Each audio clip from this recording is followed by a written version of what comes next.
Assalamualaikum warahmatullahi wabarakatuh. Asyhadu an la ilaha illallah wa asyhadu anna Muhammadar Rasulullah. Allahumma shalli ala Muhammad wa ala ali Muhammad. Ayah bunda yang berada di forum diskusi pada pagi hari ini, semoga Allah limpahkan karunia, rahmat dan kasih sayangnya kepada kita semua dan juga kepada orang-orang yang kita sayangi dan orang-orang terdekat di sekitar kita. Baik, kita mulai materi kita pada hari ini yaitu tentang perencanaan keuangan rumah tangga. Sebelumnya izin saya akan share screen untuk materi kita pada pagi hari ini.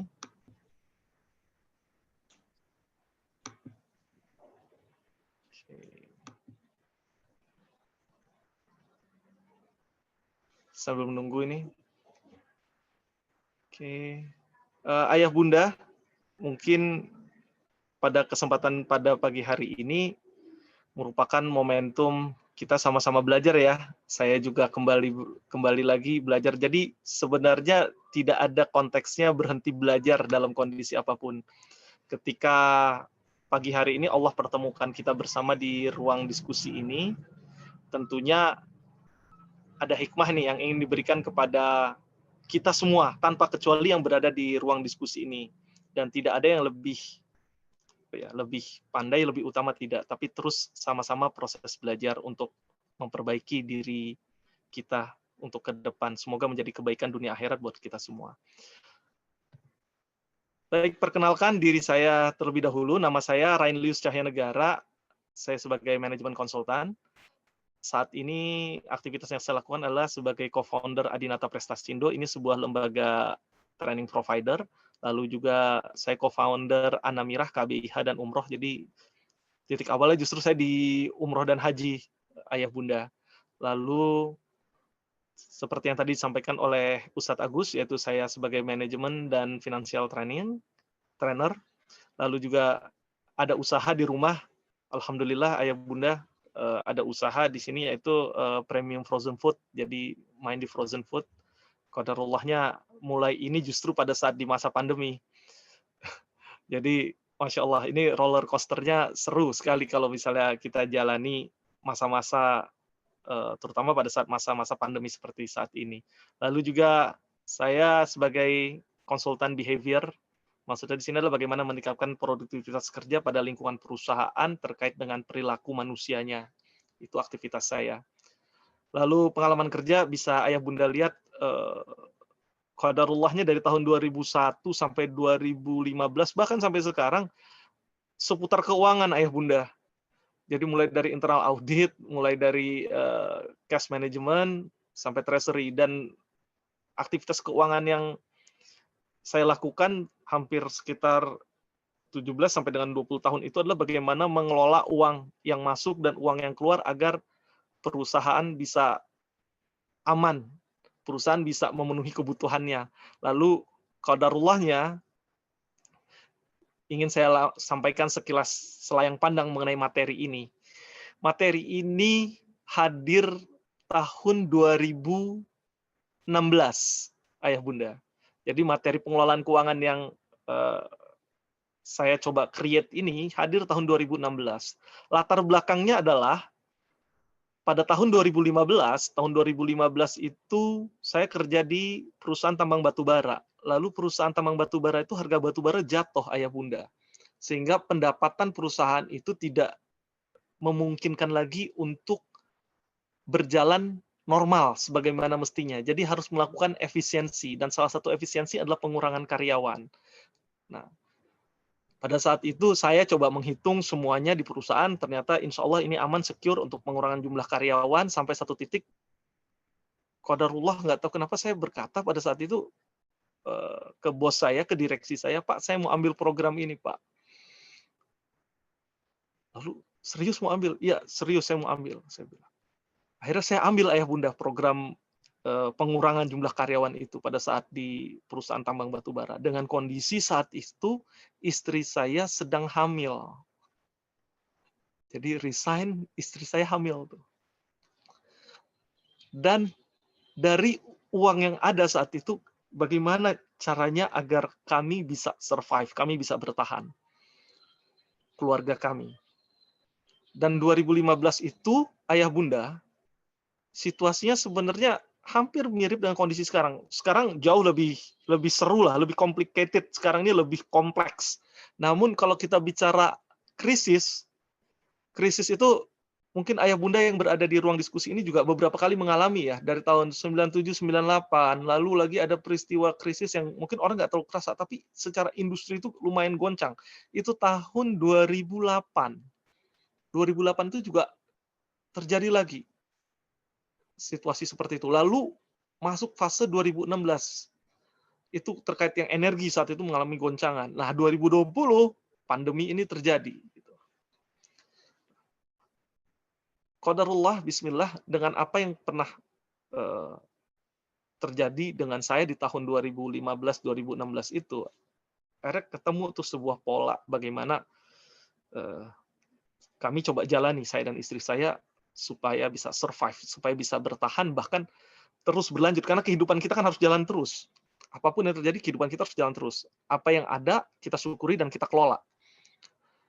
Dan pada saat pola ini jadi, ayah bunda, yang menarik adalah perusahaan dulu tempat saya terakhir bekerja, sempat diskusi sama saya, nanya, bagaimana caranya? Akhirnya produk ini, program yang ada di hadapan ayah bunda ini, dijadikanlah produk pembinaan untuk keluarga dan istri pegawai di perusahaan tambang batubara, pengelolaan keuangan ini. Jadi insya Allah mudah-mudahan dengan sharing sedikit ini ada gambaran bahwa ini semua pernah dijalani dan sudah dipraktekkan, dan insya Allah ini bisa sangat bermanfaat buat kita semua. Ini aktivitas saya di luar sehari-hari, terutama pada saat masa sebelum pandemi, ayah bunda. Kalau sekarang nggak bisa kumpul-kumpul banyak-banyak.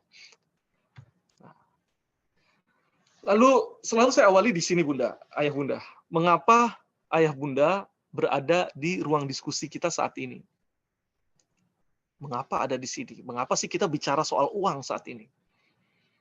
Tadi Ustadz Agus menyampaikan ada beberapa faktor dalam kehidupan rumah tangga yang bisa mempengaruhi, sekali lagi bisa mempengaruhi jalannya kenyamanan sebuah rumah tangga. Dari sisi komunikasi, dari sisi kontak hubungan, dari bagaimana menerima masalah, dan salah satu hal yang dijumpai adalah terkait dengan keuangan. Terkait dengan keuangan. Apakah di forum ini, di grup ini, pernah mengalami situasi-situasi yang tidak mudah terkait dengan keuangan?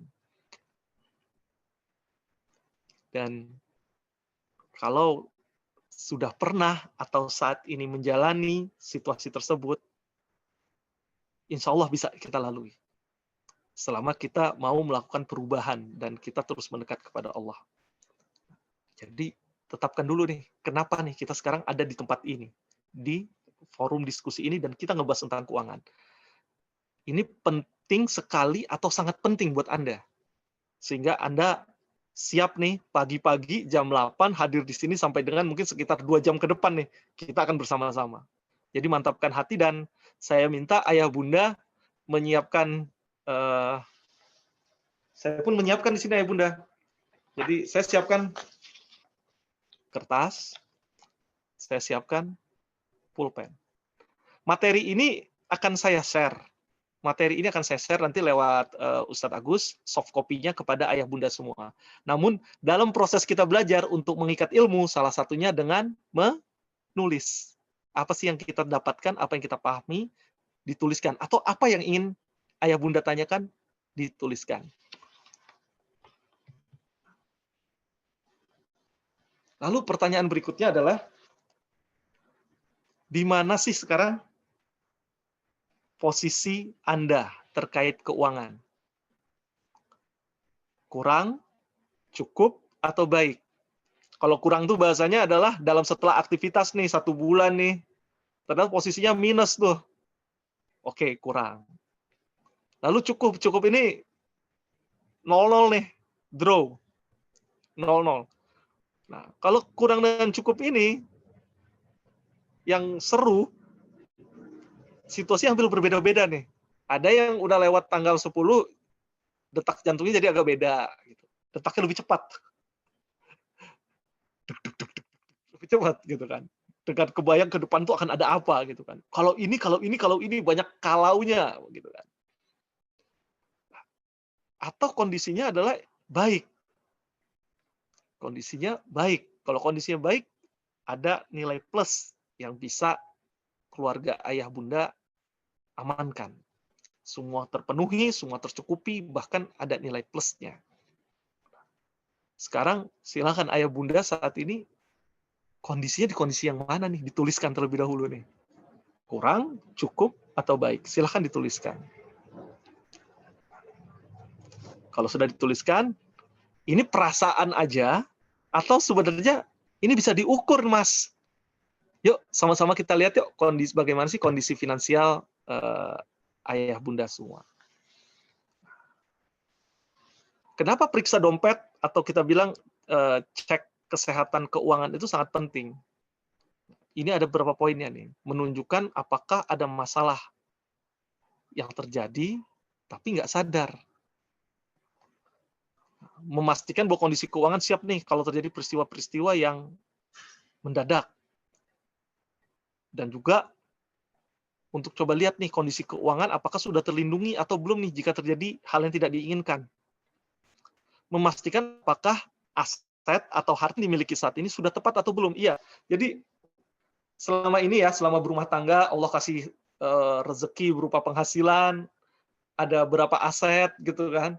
Sejauh mana sih aset ini tepat atau belum tepat nih dimiliki? Atau membeli aset itu sebatas keinginan aja nih. Ya udah dibeli-beli aja nih. Tak tahu mau digunakan untuk apa, manfaatnya apa. Itu nggak sedikit ayah bunda, ada yang terjadi. Nah, itu coba kita pastikan tuh. Sudah tepat atau belum nih aset-aset yang saat ini dimiliki oleh ayah bunda. Lalu kelima, memastikan apakah keinginan-keinginan hidup yang membutuhkan uang dapat terwujud atau tidak. Nah, keinginan ke depan itu misalnya mau naik haji, seberapa siap nih? Apa sih yang harus dilakukan? Kalau nabung caranya seperti apa sih nabungnya? Berapa lama nih bisa dipenuhi? Mau ngambil porsinya ini gimana caranya nih? Dengan periksa kondisi keuangan kita saat ini, itu bisa kebayang. Gimana sih kondisi kita, dan bagaimana ke depannya nih. Kalau kita, tanda kutip, begini-begini aja, tidak melakukan perubahan. Jadi, titik awal itu harus tahu dulu manfaatnya untuk apa. Indikatornya untuk sehat atau tidak, ayah bunda, coba ini ayah bunda bisa lihat di sini. Berapa banyak uang tunai yang kita punya? Nah, ini penjelasannya itulah dana cadangan ayah bunda dalam bentuk kas tunai atau tabungan. Nah, jadi kalau uang tunai yang kita punya ini, qadarullah misalnya terjadi sesuatu yang tidak kita inginkan, jebret, usahanya mandek, nggak kerja lagi, gitu loh. Berapa lama sih keluarga ayah bunda mampu bertahan tanpa ada goncangan? Itu berapa lama? Nah, ini kalau dibilang kondisi sehat 4 kali, pengeluaran rutin tiap bulan, ini kondisi sebelum pandemi, ayah bunda. Sebelum pandemi. Di masa pandemi ini, setidaknya mampu bertahan itu di angka 6 sampai dengan 12 kali. Lalu yang kedua, setiap bulan kalau nyicil utang, berapa persen dari penghasilan rutin bulanan Anda? Ayo, coba saat ini coba dibayangin dulu, berapa persen nih? Kalau lebih besar dari 35% atau sampai di atas 50%, itu kondisi yang nggak oke. Itu sangat berbahaya. Lalu sudahkah saat ini keluarga ayah bunda rutin memiliki aktivitas menabung? Ini 3 hal nih, 3 indikator yang bisa jadi patokan untuk kita coba lihat. Ini 3 hal simpel yang kita coba lihat sejauh mana kesehatan keuangan keluarga ayah bunda semua. Gimana saat ini? Sehat atau kurang sehat? Ini coba sambil mau ditulis silahkan, mau dibayangin lalu ditulisin lagi silahkan. Bebas. Bagaimana sih periksa dompet caranya? Kan tadi kan kita coba bayangin aja. Caranya ada nggak Mas Rain yang kita coba terukur deh, ngitungnya supaya pas? Jawabnya adalah bisa. Sekarang tinggal pertanyaannya adalah apakah ayah bunda mau atau mau banget untuk menghitung? Kalau di kantor atau di perusahaan setahun sekali ada medical check up. Sekarang nih dari proses berkeluarga yang sudah dijalani dari awal sampai sekarang, sudahkah ayah bunda melakukan financial check up atau periksa dompet ya? Nah, sudah belum. Nah, caranya adalah langkah pertama. Langkah pertama itu adalah catatan harta dan utang. Itu dibuat. Iya, catatan hartanya dibuat. Ada uang di dompet kah, uang di celengan. Ini jadul banget ya, ada uang di bawah kasur gitu kan. Ini zaman bapak kita dulu kali sama nenek kita gitu kan, naruh uang bisa di bawah kasur. Tapi jangan-jangan ada gitu kan. Naruh uang yang naruhnya di tempat yang tidak kita duga gitu kan. Tabungan di koperasi, tabungan di bank. Lalu ada perhiasan, emas. Kalau ada hewan ternak, kalau di daerah-daerah mungkin ada yang panen, ada naruh di lumbung itu sisa hasil panen, itu ada perkiraan berapa rupiah. Ada kendaraan, rumah, tanah, sawah, kebun, atau ada harta-harta yang lain, misalnya mungkin sempat investasi saham kah, itu dituliskan. Jadi untuk hal ini harus dipraktekkan, ayah bunda. Nggak bisa pakai perasaan. Kalau sampai perasaan nanti kadang-kadang kita terkaget-kaget. Di langkah awal itu adalah tuliskan dulu berapa sih harta yang dimiliki dan juga berapa hutang yang dimiliki dan kepada siapa saja. Ini titik awal ini ya ayah bunda ya. Jadi catat hartanya, catat utangnya. Oke, sip sampai sini ya. Ada harta, ada utang, itu dicatat, dipetakan semuanya.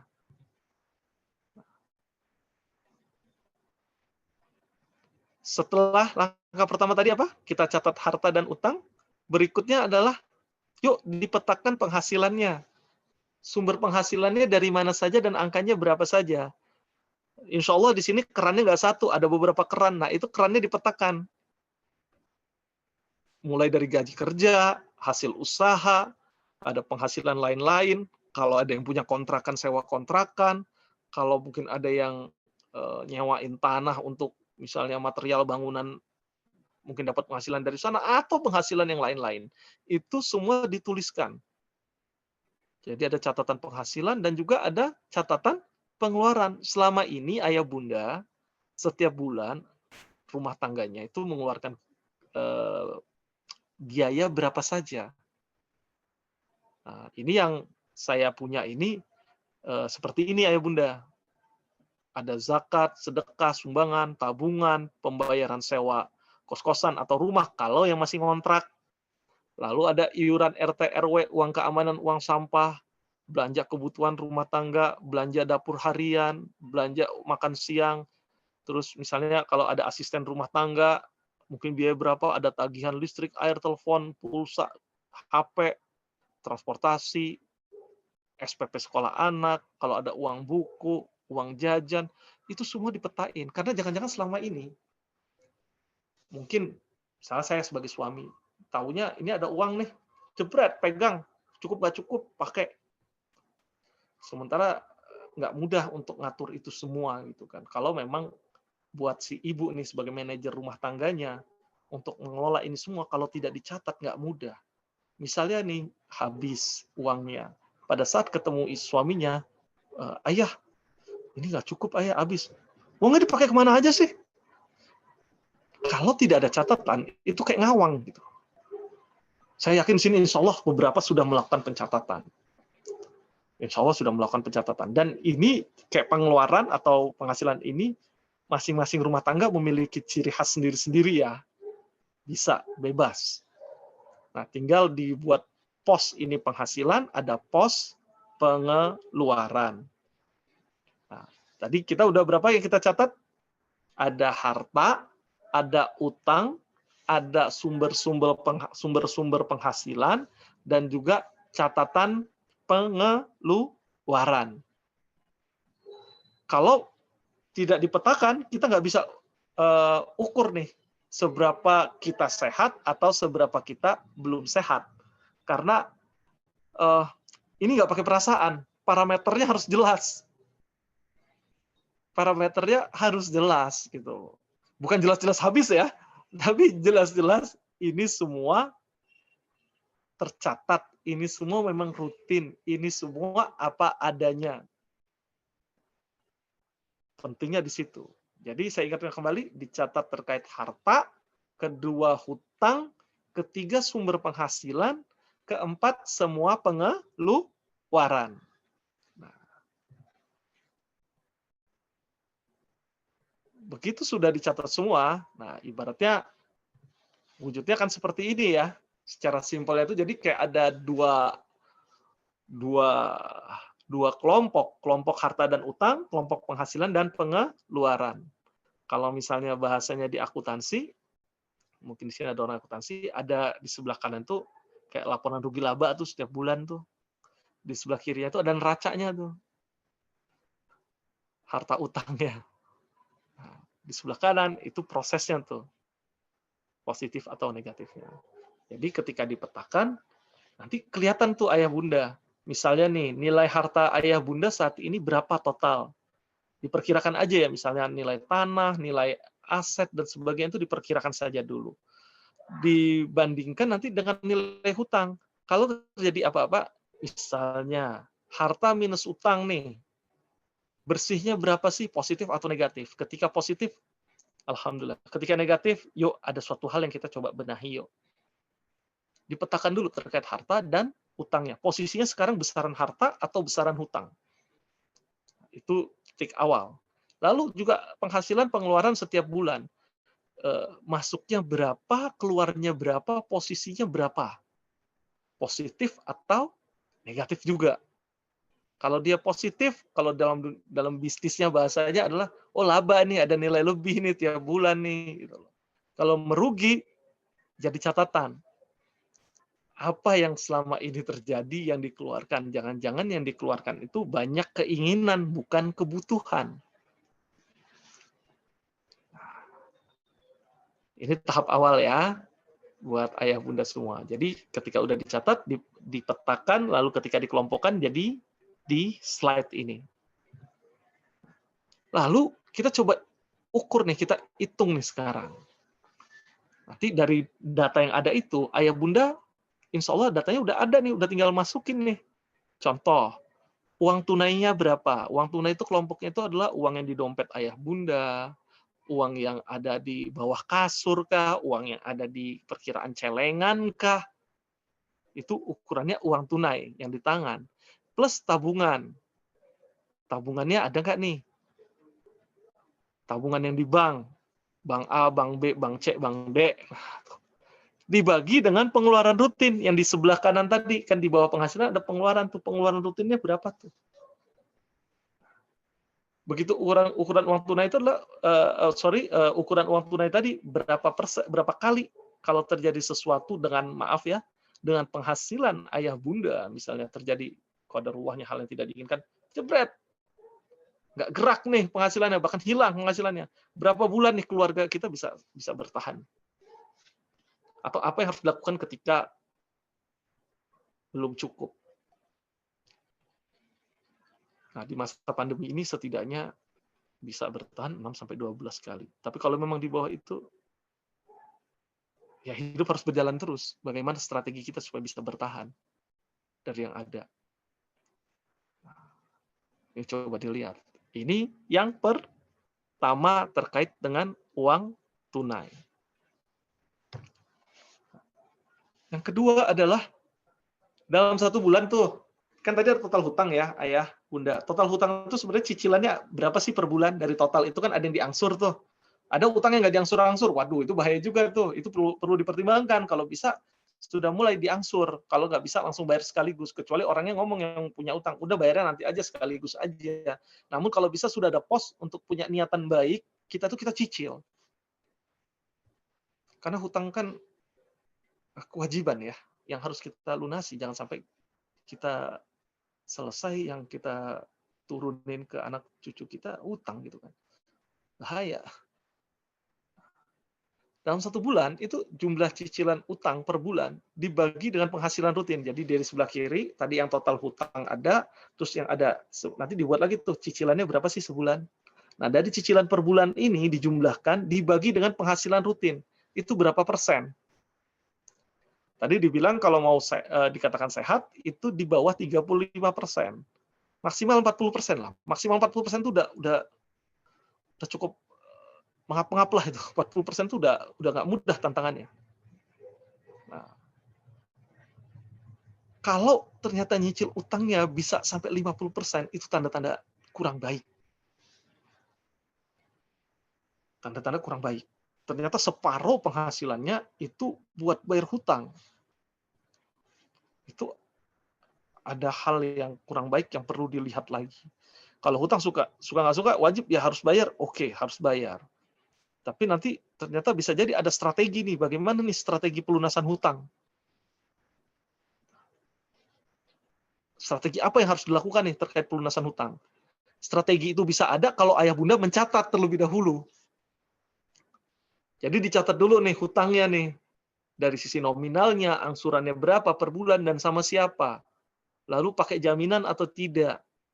Lalu coba dilihat lagi juga, ini resikonya seberapa besar nih.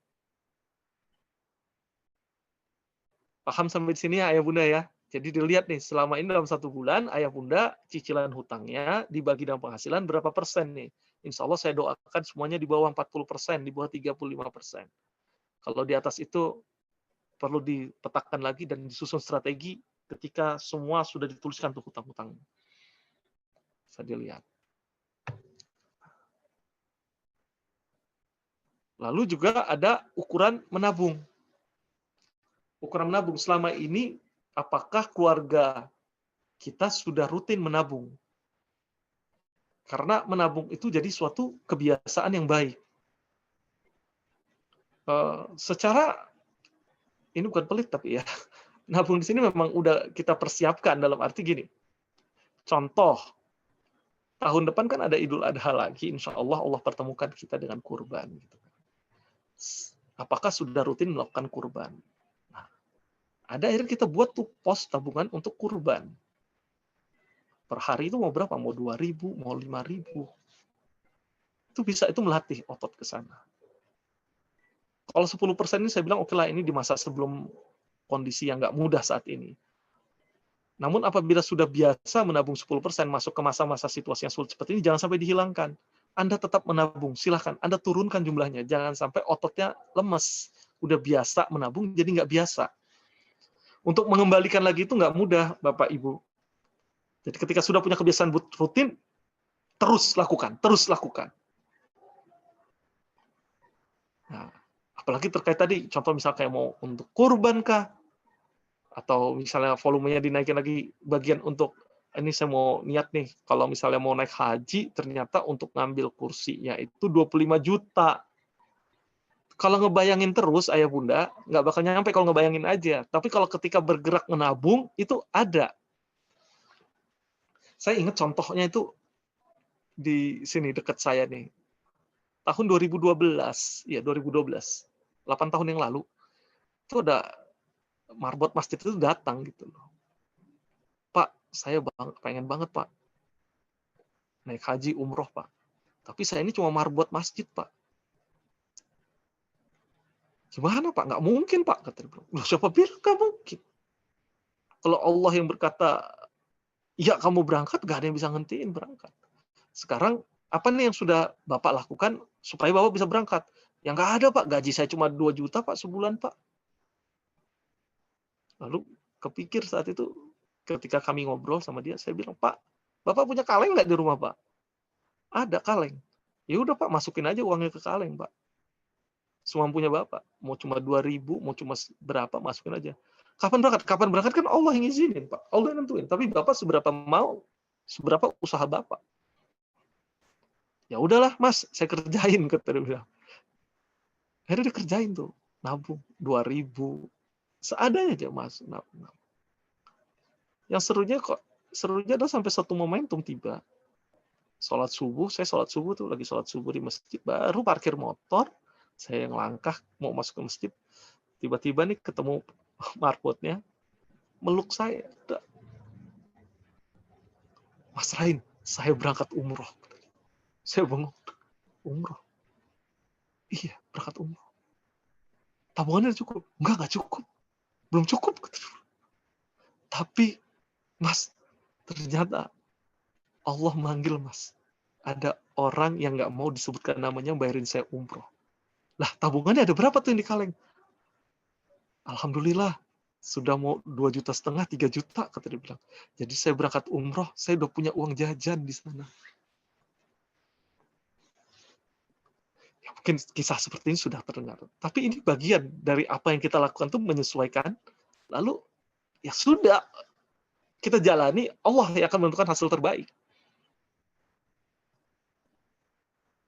Itu apa ya yang saya lihat, kejadian-kejadian yang ketika kita coba memantaskan diri kita dan kita sadar nih, walaupun kondisi kita belum sehat, tapi kita ingin sehat terlebih dahulu. Kenapa ingin sehat? Kenapa keuangan Anda ingin sehat? Ini sebagian dari ibadah kepada Allah, rangkaian ibadah kita. Kita lakukan ini untuk Allah. Jadi, insya Allah teman-teman, di sesi awal ini kita bicara terkait kesehatan keuangan.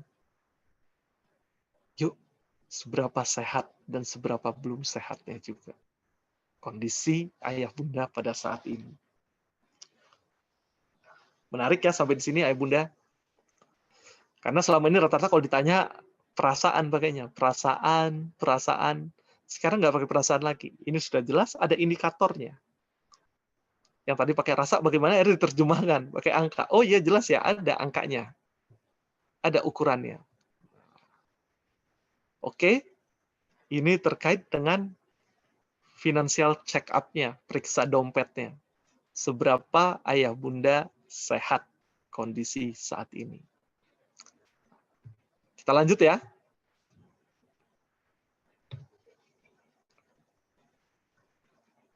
Nah, ini dia. Solusi untuk periksa dompet yang tidak sehat. Untuk nabung tadi sudah saya sampaikan. Cobalah biasakan menyisihkan uang dari penghasilan, kebutuhan dana, dan cadangan dalam bentuk uang tunai. Mulai dari, kalau misalnya ini cerita 1.000 ini kejadian di anak PAUD. Jadi kan kalau di pendidikan anak usia dini itu ada tabungan di sekolah tuh. Nah itu sebenarnya orang tua melatih diri orang tua, anak pun melatih dirinya. Bukan dilihat dari 1.000-nya. Dan ketika misalnya kondisi ayah bunda dalam kondisi keuangan yang relatif stabil ya, menabung itu bukan sisa ya. Ayo, menabung itu bukan sisa. Menabung itu justru di awal. Jadi begitu terima gaji nih ayah bunda terima gaji, bayar zakat, infak, sedekah. Oke. Kedua, saya udah rencana nih nabung 10%. Itu langsung keluarin 10% yang nabung, langsung dimasukkan ke rekening tabungannya. Dan rekening tabungan itu terpisah dari rekening kebutuhan. Jadi bukan tabungan itu bukan gini loh, bukan punya rekening satu nih misalnya, rekening gaji, uangnya masuk situ, ketika dipakai, nah ini sisanya tabungan nih, nanti nyampur lagi nih sama bulan depan. Terus nanti ada sisa lagi, sisanya segitu-gitu aja lagi, nggak nambah-nambah gitu loh. Tapi kalau misalnya posnya dari awal diambil, langsung dimasukin nih ke suatu rekening penampungan yang terpisah. Jadi penghasilan yang ada itu memang dihabiskan, tapi dihabiskan dengan cara yang benar. Gitu. Bayar zakat, infak, sedekah, haknya Allah dulu kita penuhi. Lalu yang kedua adalah begitu punya rencana menabung sekian persen, langsung tarik uangnya, pindahin ke rekening yang satunya. Sekali lagi dipindahkan ke rekening satunya ya, nggak di satu nih, tapi ada dibuat dua nih. Satu rekening memang penghasilan rutin, yang kedua adalah rekening tabungan nih, masukin ke sini ke rekening tabungan. Kalau jadi satu kamar, nggak mudah, percaya deh. Karena bayangin, oh masih ada uang nih, masih ada uang nih, masih ada uang. Bayangannya masih ada terus, ya udah masih ada gitu loh. Tapi nggak terprogram. Nah, itu bahaya kalau dibiarkan gitu loh. Lalu ada kedua nih, solusi terlilit hutang. Waktu itu saya sebenarnya buat solusi ini pada saat ini ayah bunda. Saya kan datang ke tambang-tambang batu bara di daerah-daerah pelosok-pelosok itu. Pelosok Indonesia. Jadi terutama Kalimantan, Sumatera saat itu saya. Dan gaji teman-teman di sana itu kalau lihat angka sebenarnya cukup bagus ayah bunda. Cukup bagus angkanya.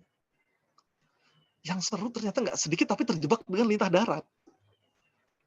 Auzubillah min dzalik. Terjebak dengan lintah darat. Dan proses pergaulan hidup yang nggak tepat, nggak ada juga yang usia-usia tertentu itu udah usia dewasa lah. Udah usia cukup senior, tapi alasannya dengan tuntutan kerja dan sebagainya, terjerat narkoba juga ada.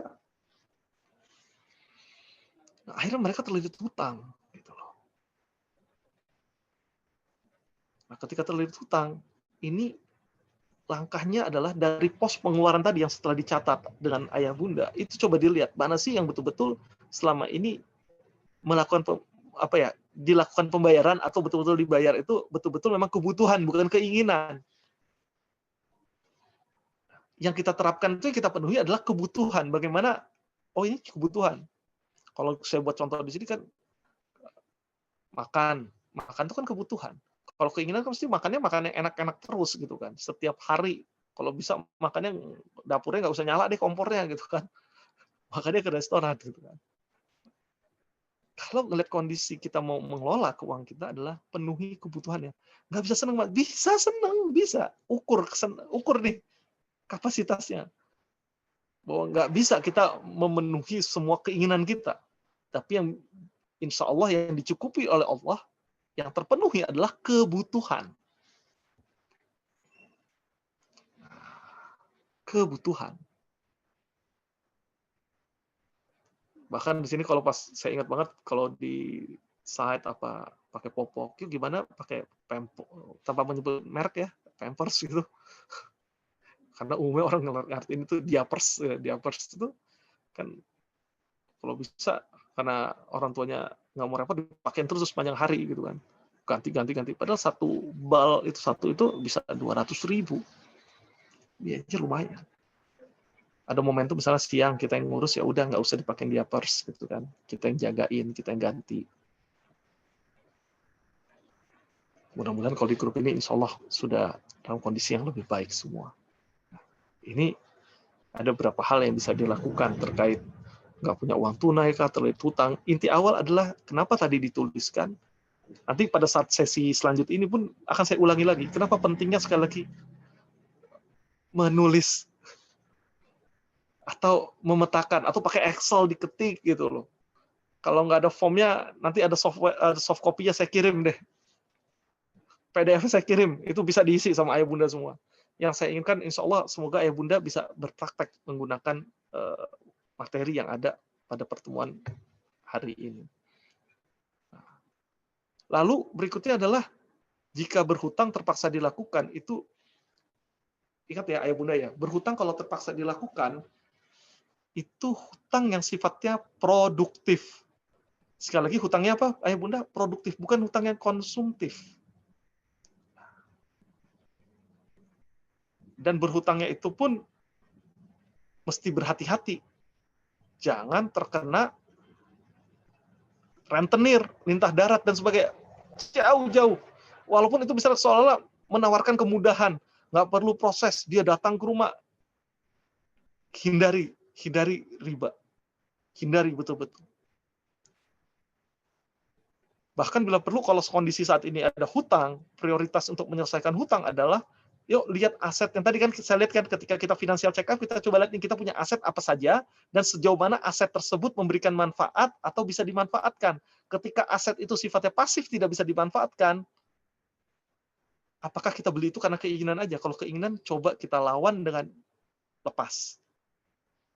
Dananya kita manfaatin untuk membayar hutang. Itu bagian dari salah satu strategi. dalam kita coba menyelesaikan hutang. Coba kembali dilihat lagi. Nah, ini kalau jika terpaksa berhutang. Yang utama adalah betul-betul tadi, kembali lagi saya kendalikan keinginan konsumtif. Berhati-hati. Antara keinginan dan kebutuhan betul-betul harus dilihat. Jangan sampai terjebak. Oh ternyata kita nggak butuh, tapi kita beli. Akhirnya menu-menuhin. Saya nggak tahu deh, curiga nih. Jangan-jangan kalau dibongkar dapurnya banyak juga tuh barang-barang yang, wah ini sebenarnya nggak perlu, tapi dibeli gitu. Kalau udah terjadi, kita terima. Oke, terima, ini ada, mulai dipilah, mulai dilihat. Ketika nggak butuh, ini apa yang harus dilakukan. Gitu kan. Apakah kalau punya nilai jual, mau dijual silahkan, atau jika ayah bunda ingin berikan kepada orang yang membutuhkan, daripada di rumah mubazir, bagian dari kita ketok pintu langit.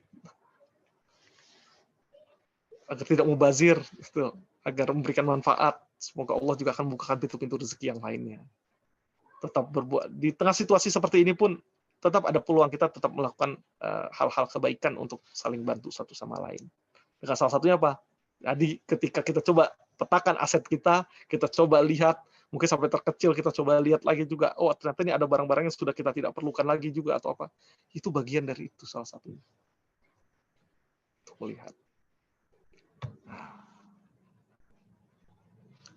Tadi kita udah cek ya, sama-sama, betul? Sudah dilihat ya, seberapa sehat ayah bunda semua, kondisi keuangannya. Tadi, kalau misalnya ada dalam pikirannya kondisinya gimana, tadi saya bilang ya, ada buku atau kertas, dituliskan. Kondisi saya seperti apa. Yang kedua adalah, apakah tadi ya kondisinya kurang, cukup, atau sehat. Untuk mengetahui itu semua, indikatornya apa? Langkah pertama, catat semua harta yang dimiliki. Mulai dari uang tunai, sampai dengan mungkin memiliki harta-harta lainnya. Dicatat semua. Lalu catat hutang. Semua hutang-hutang dicatat semua. Nilai hutangnya perkiraan berapa totalnya, dan angsuran per bulannya berapa. Yang ketiga adalah catat penghasilan. Semua penghasilan Anda, sumber-sumbernya dari mana saja, coba dicatat. Mungkin ada lebih dari satu keran penghasilan, Anda catat. Lalu pengeluaran rutin bulanan. Setiap bulannya, apa saja sih yang dikeluarkan. Itu semua dicatat. Dari situ baru kelihatan tuh, antara harta dengan hutang, besaran harta atau hutang. Itu udah mulai kelihatan tuh indikator awalnya tuh. Oh, oke, alhamdulillah ya Allah masih ada nilai Engkau titipkan lebih besar dari kewajiban hamba kepada sesama manusia terkait hutang. Ada semangat ayah bunda untuk coba menyelesaikan. Begitu penghasilan, oh ternyata penghasilan setiap bulannya lebih besar daripada pengeluaran. Ketika itu semua ada, digunakan indikator-indikator yang tadi ada di depan. Yaitu pertama, ukuran uang tunai. Gimana caranya? Yaitu uang tunai Anda ditambah tabungan, dibagi dengan pengeluaran rutin. Berapa totalnya? Berapa kali? Kalau lebih dari, kalau bahasa saya sekarang, kondisi sekarang, lebih dari 6 kali, Anda dalam kondisi yang sehat.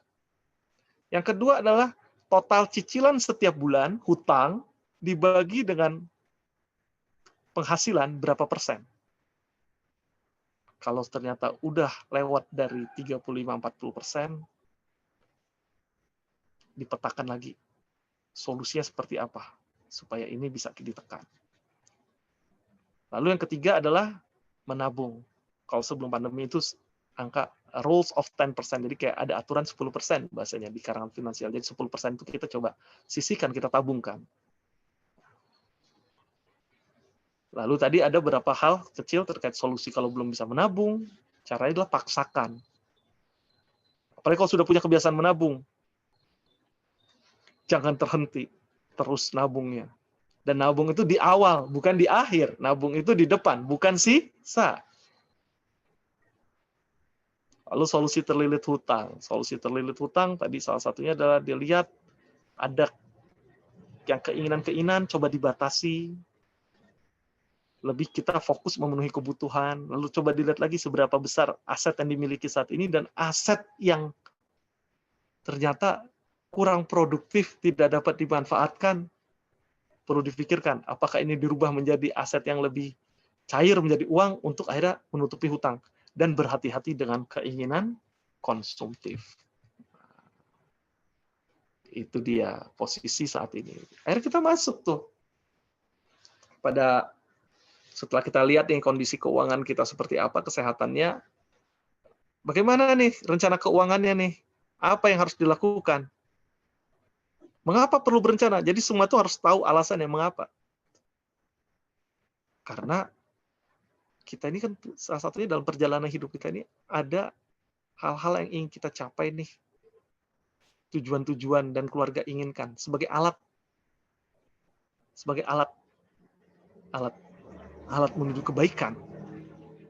Tahapan-tahapan yang saat ini masih ngontrak, pengen punya rumah, yang saat ini anaknya belum sekolah, mau masuk TK, yang TK mau masuk SD.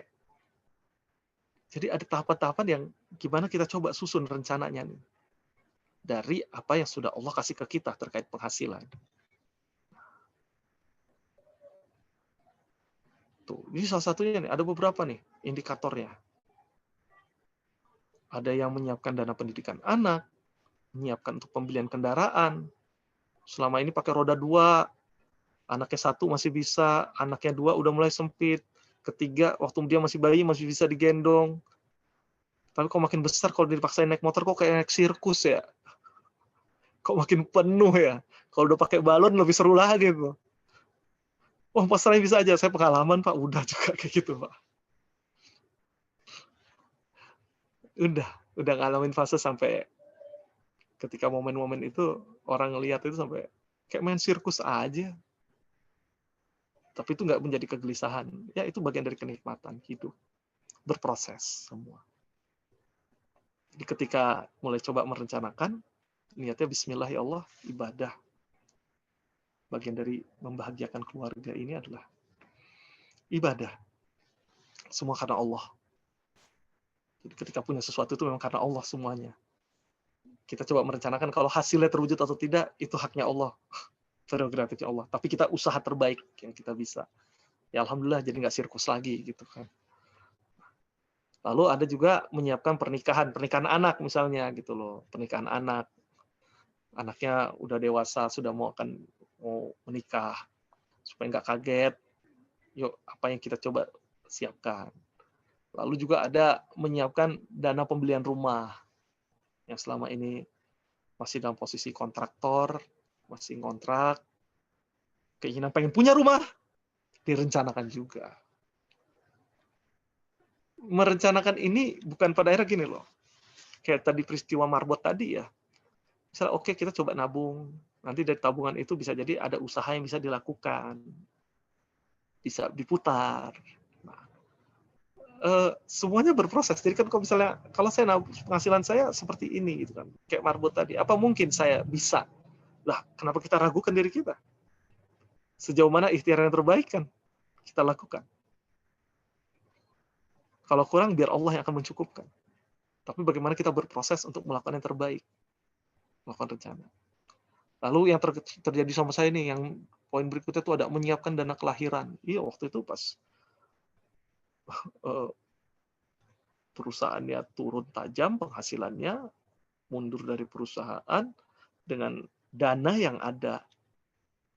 Akhirnya mulai diatur tuh, target bulan Februari ini lahiran. Lahiran setidaknya butuh biaya berapa, itu sudah mulai disiapkan. Semua sudah disiapkan, direncanakan. Agar nanti menuju ke arah sana setiap bulan tuh kita sudah punya remnya, sudah ada anggarannya. Nanti kita bahas di sini juga terkait membuat anggaran rumah tangga. Tapi harus paham dulu bahwa melakukan sesuatu itu ada tujuannya. Ada goalnya. Dan setiap keluarga, terlepas dari, wah Mas Rain semua keluarga kayak begini, tapi mana nih yang keluarga Anda gitu loh. Mana yang jadi prioritas buat keluarga Anda gitu loh. Mana yang prioritas buat keluarga ayah bunda dari sekian banyak tujuan perencanaan ini, termasuk nomor 6 itu adalah menyiapkan dana ibadah haji atau umroh. Jadi seru kalau kita rencana udah tahu tujuannya. Jadi sekali lagi ya, melakukan sesuatu, kita tahu tujuannya, insya Allah kita bersemangat, makin bersemangat. Jadi bukan, ngalir aja lah, kayak air. Enggak, semua Allah kasih pilihan kita untuk mampu merencanakan. Tinggal sekali lagi, begitu hasil, tawakal kepada Allah. Bukan kalau tidak sesuai rencana, jadi baper. Enggak, gitu. Bukan. Tapi itu bagian dari proses kita untuk memantaskan diri. Jadi, punya tujuan. Dan ketika punya tujuan ini, akhirnya memahami hal-hal prioritas yang harus dilakukan. Dan bagaimana ketika merespon juga jauh lebih tenang. Dan ini apalagi kalau dijalankan oleh berdua ya, suami istri. Bukan, wah kalau aku mah tugasnya nyari uang aja, aku di luar. Nggak seperti itu ya, tapi ini berbagi, saling mendengarkan. Ya bisa jadi ketika di luar sana, misalnya ayah nih yang bekerja, mencari nafkah, mencari uang gitu kan, bekerja. Ketika terjadi situasi yang nggak bagus di luar sana kan dampaknya pasti di rumah juga. Jadi bukan cuma urusan ayah sendiri juga, bukan. Yang utama juga di sini adalah saling kerjasama di dalam rumah tangga. Dan kemarin materinya saya rasa sudah dibahas juga ya di pertemuan 1, pertemuan 2. Nah, jadi perencanaan keuangan itu merupakan seni pengelolaan uang yang dilakukan oleh individu atau keluarga untuk mencapai tujuannya. Kenapa penting tadi ya? Jadi rencana itu punya tujuan untuk efektif, efisien, dan bermanfaat sehingga keluarga tersebut menjadi keluarga yang sejahtera. Pada umumnya adalah bagaimana kita mengatur penghasilan dan juga pengeluaran. Secara mudah kita ngatur penghasilan dan kita atur pengeluarannya. Ini perlu dicatat nih, misalnya. Kebutuhan saat ini apa sih? Dan kebutuhan masa depan, misalnya. Kebutuhan masa depan itu yang kebutuhan yang jatuh temponya lewat dari 12 bulan ke depan. Itu masing-masing keluarga bisa jadi beda. Nah, ini coba dilihat untuk dicatat. Tadi kan ada kebutuhan bulanan. Sebenarnya akhirnya coba lihat nih, kebutuhan bulanan itu bisa jadi kebutuhan saat ini yang rutin tuh. Nah, namun apakah ada juga kebutuhan masa depan nih yang ingin diwujudkan? Itu dipetakan oleh setiap keluarga, oleh ayah bunda. Bagaimana merencanakan keuangan? Nah, bagaimana nih merencanakan keuangan? Merencanakan keuangan, caranya. Sama kayak tadi ya. Oh, dibuat lagi. Tadi kalau misalnya sudah mengikuti dari awal, insya Allah sudah makin enak nih. Oh iya ya, penting ya dicatat nih, ada tabel, kenali kondisi keuangannya nih. Kondisi keuangan saya kurang, cukup, atau sehat nih. Oh ya, tabel kekayaannya seperti apa dan tabel hutangnya seperti apa. Nah, ini coba dilihat oleh ayah bunda lagi. Ini jadi terkait ya, ayah bunda. Nah, lalu kebutuhan, tadi kan kita udah petain ya, ayah bunda ya, ada penghasilan, ada kebutuhan rutin, gitu kan. Nah, ditambahkan di sini tadi ada satu poin yaitu kebutuhan masa depan dari ayah bunda sendiri apa? Ini kebutuhan. Dan ketika menyusun kebutuhan yang ada saat ini, ya ayah bunda, yang sudah terjadi saat ini coba dituliskan, coba dilihat deh. Apakah ada pengeluaran-pengeluaran yang sifatnya masih bukan kebutuhan utama? Jadi ketika dicatat semua nih, dipetakan dulu ya, satu-satu ditulis semua, akhirnya dilihat tuh, oh ternyata ada pos-pos yang bisa jadi bahwa pos ini belum perlu dikeluarkan. Nah itu bisa, oh ini bukan kebutuhan utama nih, turunin nih, berarti ini bisa dilakukan efisiensi terkait di satu pengeluaran. Tuh. Catat ya. Salah satu yang menarik memang ketika belajar ini adalah tantangannya adalah seberapa, kalau bahasa anak milenial sekarang, seberapa greget, seberapa pengen, seberapa besar Anda ingin untuk menulis, atau Anda tuangkan itu misalnya ke laptop lah, atau kalaupun pakai aplikasi Anda harus ketik gitu loh. Anda ketik gitu loh. Seberapa nih gitu loh.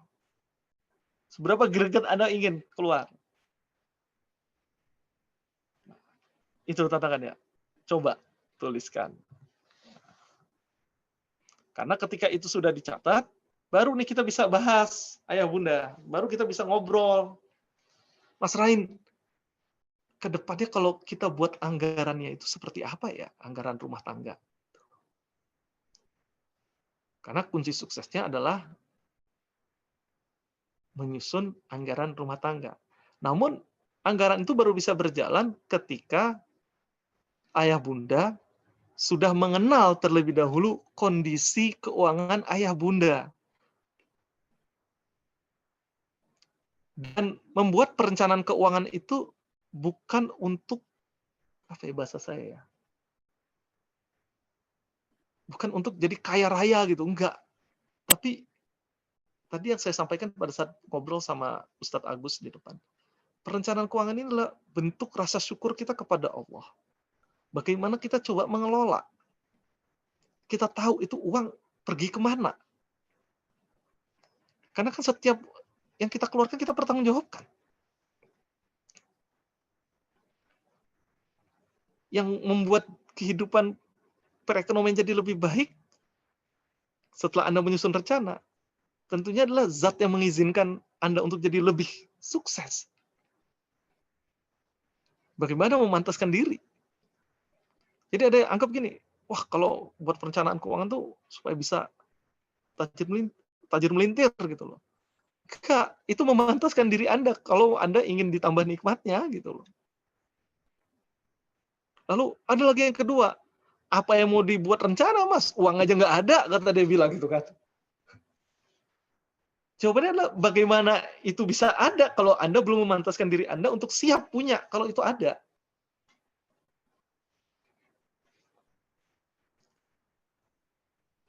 Anda belum mengenal, jadi itu belum diberi. Tapi ketika Anda mengenal, Anda bersyukur, itu diberi gitu. Karena kapasitasnya terlihat, ada. Kalau belum punya uang, setidaknya Anda catatlah, Anda punya utang itu sama siapa lah. Gitu. Kebutuhan Anda itu sebenarnya normalnya berapa sih satu bulan? Anda kenali nggak? Gitu. Kalau ditulis tambah perih mas rasanya mas. Memang perih. Tapi apakah lebih baik kita perih menerima kenyataan dan kita coba bangkit memperbaiki, atau kita pengen cuma terlihat baik aja? Kita tutupi aja. Kita nggak sadar. Tadi kan yang terkait financial check up di depan kan, ada kendala terkait keuangan, tapi dia nggak sadar karena dia nggak pernah tahu, nggak pernah mau tahu. Cukup sudah rasanya aja. Ini bukan soal, ini lebih dari sekedar rasa. Ada ukurannya. Uang bukan segalanya. Dan uang juga bukan ukuran kebahagiaan. Uang adalah alat bantu. Alat bantu yang ketika Anda gunakan, namanya juga alat bantu ya. Alat bantu itu Anda gunakan Anda. Tuannya Anda. Jadi bukan hidup Anda yang diatur sama uang, tapi Anda punya kekuatan untuk mengatur uang. Kendalinya ada sama Anda. Dan ukuran kebahagiaan itu bukan dari uangnya. Tapi ukuran kebahagiaan itu adalah bagaimana Anda mengoptimalkan. Bersyukur. Anda coba kelola, atur sebaik-baiknya. Yang menarik kan nanti jadi serunya adalah ada nggak ada uang, Anda tetap terlihat tenang.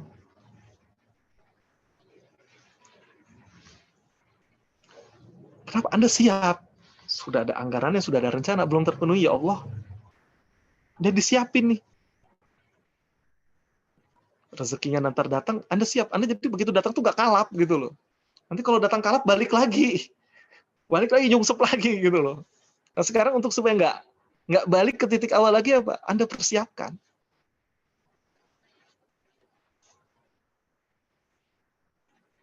Di titik itu, Anda coba persiapkan. Ini jadi saya share di sini materi berikutnya adalah tadi setelah kita financial check up ya, periksa dompet. Yang kedua adalah kenapa sih perencanaan keuangan itu perlu dilakukan? Kita punya sudut pandang yang insya Allah sama ayah bunda ya. Kenapa ini perlu dilakukan? Kenapa perlu dilakukan? Karena memang kita butuh. Jadi harus dilakukan. Kunci sukses perencanaan keuangan adalah, itu ya, manfaatnya buat anggaran. Itu bisa ngelihat tuh secara rinci, uang masuk, uang keluar. Mengetahui pos-pos pengeluaran mana saja yang paling besar dibandingkan dengan pos pengeluaran. Sehingga kita bisa melakukan evaluasi. Betul ya tadi ya, sudah kita diskusikan sama-sama. Kita kelihatan tuh, yang tadi nggak kelihatan, yang bocor halus, sudah mulai tuh ketahuan, kelihatan. Yang kedua adalah, anggaran yang telah kita buat dapat dijadikan sebagai panduan untuk mengelola uang. Baik dalam menyisihkan, bukan menyiapkan ya dari awal, maupun dalam membelanjakan uang tersebut, sehingga akan semakin mudah menuju keuangan yang sehat dan mencapai tujuan yang kita tetapkan tadi, keluarga. Nah, yang nomor 3, ini kata pepatah orang tua nih, menghindari diri kita dari besar pasak daripada tiang. Karena sudah tahu nih, sudah dipetakan, paham gitu loh. Nggak pakai rasa lagi, sudah tahu. Yang keempat adalah anggaran dapat digunakan sebagai pengingat pengeluaran kita, khususnya pengeluaran-pengeluaran yang wajib kita keluarkan. Misalnya pengeluaran zakat, uang sekolah bulanan, membayar cicilan hutang, dan lain-lain. Jadi ketika tahu manfaatnya, kita tergerak nih, oh manfaatnya besar ya, bagus ya, ayo dibuat anggaran rumah tangganya. Nah, ini coba dilihat lagi. Tadi kan ada pemasukan, penghasilan, pemasukan dan pengeluaran. Ada pemasukan yang rutin, ada tidak rutin. Pengeluaran ada pengeluaran rutin, ada pengeluaran yang tidak rutin. Nah, ini coba dipetakan nih. Ada bagian besar dalam anggaran yaitu pemasukan, dana masuk, dan pengeluaran, dana keluar. Jadi ada uang masuk, ada uang keluar. Jadi jangan sampai keluar terus gak ada yang masuk juga, bahaya juga. Bahaya kalau misalnya itu. Nah, akhirnya kita coba lihat, ini kita coba susun anggaran rumah tangga ya. Setelah dipetakan tadi, ada penghasilan, ada pengeluaran rutin bulanan. Nah, idealnya seperti apa sih? Nah, ini sebagai gambaran contoh ya. Kalau kita bilang gaji kita itu satu lingkaran bulat penuh, nah itu mulai kita coba pecah. Kita mulai coba pecah. Biaya rumah tangga, kita tetapin misalnya, oh berdasarkan situasi ini yang betul-betul terkait rumah tangga, itu 40%. Ada dana pendidikan anak, SPP, sekian persen. Zakat, infak, sedekah, sekian persen, udah ditetapin. Nanti totalnya menjadi 100%. Ada tabungan, lalu ada cicilan pinjaman di sini, cuma 20% misalnya dibuat. Tapi nanti kalau misalnya setelah dipetakan, ayah bunda ternyata cicilan pinjamannya 35%, ya udah dibuat jadi 35%. Dibuat jadi 35%. Mungkin ada bagian yang bisa dikurangin apa? Misalnya hiburan itu ada 5%. Oke, dengan situasi gini hiburan nanti sifatnya tertentu apa sih? Ketika ada betul-betul lebih, baru lari ke hiburan. Saat ini fokus deh. Ini bisa untuk lari ke biaya rumah tangga. Karena biaya rumah tangga bisa jadi angkanya nggak gerak ketika betul-betul di apa ya? Dilihat betul-betul ternyata ini memang nggak gerak nih. Angkanya seperti ini. Lalu misalnya ada kewajiban terkait premi asuransi, yang punya asuransi disiapkan. Nah, ini jadi bayangan dari angka 100% itu dibuat persentase pecahan-pecahannya untuk menjadi totalnya 100. Dan setiap keluarga memiliki situasi yang hampir berbeda-beda. Ini cuma gambaran umum ya, ayah bunda ya. Contoh yang saya tampilkan. Nah, ini misalnya pada akhirnya menabung udah disiapin. Nah, yang tadi saya bilang kayak Rp1.000 atau apa. Yang penting ada betul-betul kita praktek, kita berlatih gitu loh. Ujung akhirnya ternyata untuk apa nih goalnya? Masing-masing bisa diterapkan. Dan ini 1.000 ya ayah bunda ya. Kalau kondisi sekarang kan insya Allah 2.000, 5.000 masih bisa lah berlatih gitu kan. Insya Allah dan izin Allah mudah-mudahan bisa untuk diterapkan berlatih. Nah, ini contoh anggaran rumah tangga nih, anggaran keuangan yang terbilang baik lah cara membuat anggaran. Jadi ada zakat, infak, sedekah, tabungan dana darurat, itu ada 10%, premi asuransi, kalau misalnya asuransi. Ini bayangan adalah untuk total penghasilan misalnya di angka totalnya ini kalau misalnya 3 juta nih, gitu kan, misalnya. Nah, lebih beda. Intinya adalah dari total penghasilan itu dibuat persentase, dibagi pos-posnya, persentasenya. Ini yang tanda kutip ya dalam kondisi yang sehat. Di sini kan pinjamannya dia pinjaman cuma 20%. Nah, tapi kalau misalnya kondisi ayah bunda lebih dari 20%, ya tulis di sini faktanya berapa persen. Nanti mungkin ada titik lain yang coba sifatnya diturunkan untuk tetap ini menjadi totalnya 100%. Nah, nanti kalau misalnya ternyata mampu mengelola ini dan qadarullahnya nilai pos tabungannya bisa membaik lebih besar, itu nanti bisa dialihkan ke arah investasi. Membuat anggaran yang baik agar keluarga itu mulai disiplin, kitanya mulai nyaman, mulai bisa membuat ini semua. Ini yang ada terkait kita coba menyusun keuangannya. Lalu ini kesimpulan kita, materi kita pada hari ini. Sebelum saya nyampe di kesimpulan ini, ini terkait ini supaya nggak hilang. Ini izin ya, mungkin saya coba ada muncul nih pertanyaan nih. Assalamualaikum, izin bertanya tentang tips mengelola uang jika suami dan istri sama-sama bekerja. Pada awal pernikahan kami sepakat untuk tidak menggunakan uang istri sebagai kebutuhan rumah tangga. Namun seiring waktu, karena yang memegang uang keseluruhan istri, seringnya uang istri terpakai juga untuk terpakai di sisi lain, suami juga harus mengirim uang bulanan untuk ortu. Jika kondisi demikian, perhitungan persentase di materi apakah dihitung dari akumulasi total gaji suami dan istri. Baik, untuk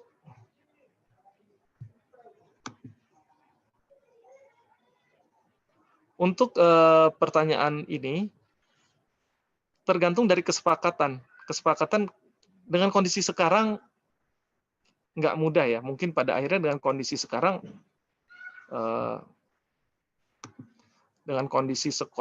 ini, lebih baik coba dipertimbangkan untuk digabungkan terlebih dahulu. Sampai nanti memang ada pencadangannya itu dalam bentuk dana darurat.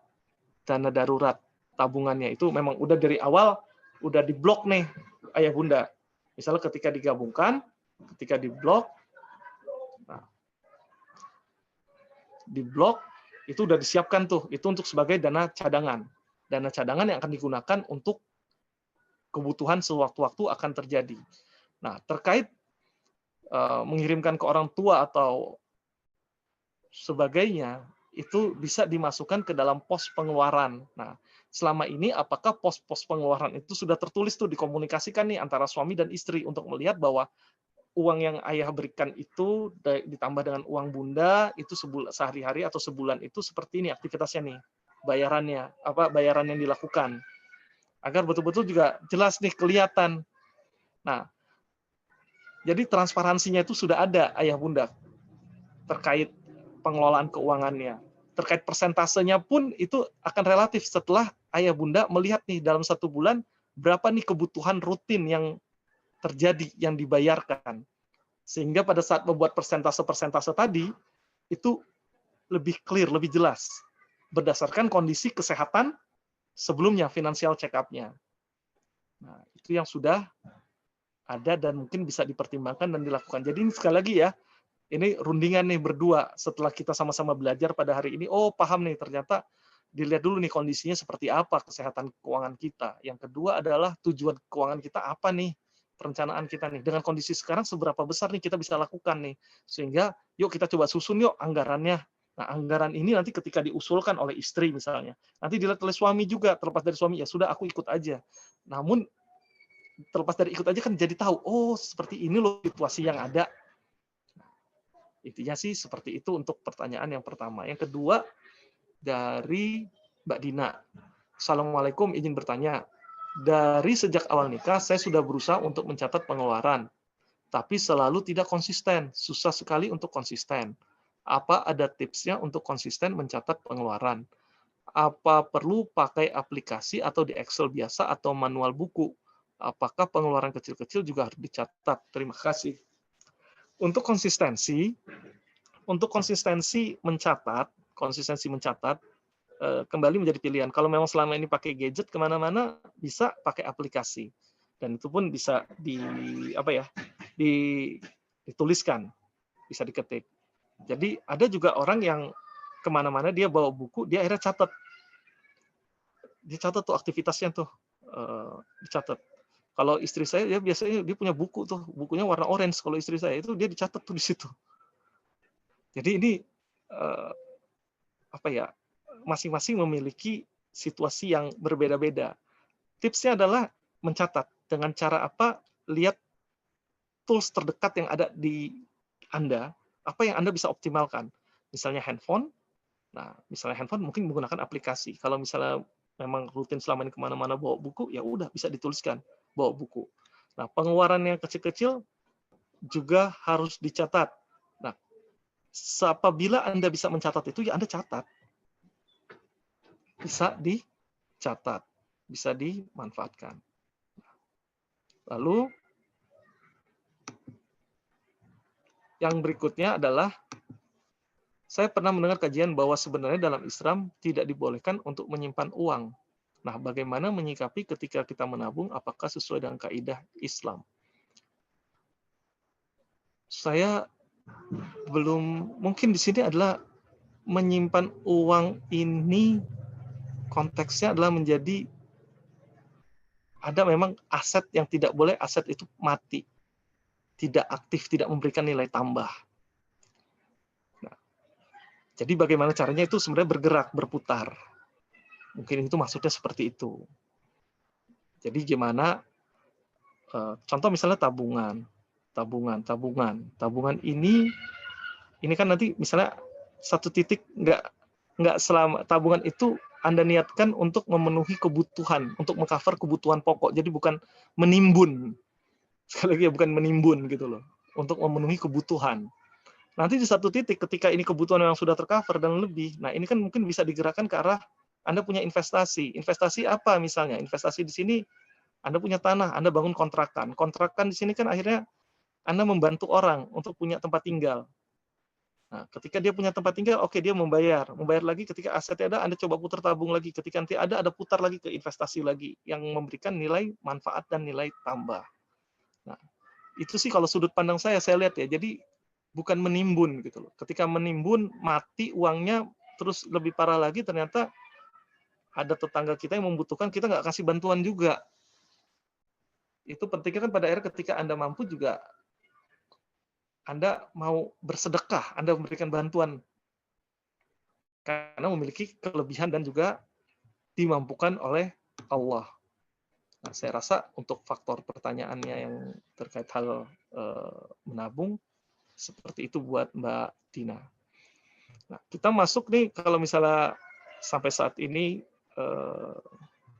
saya coba lanjut lagi ya. Jadi kesimpulannya adalah, 3 langkah mudah itu adalah, 1, punya tujuan. Apa sih tujuannya dari pengelolaan uang?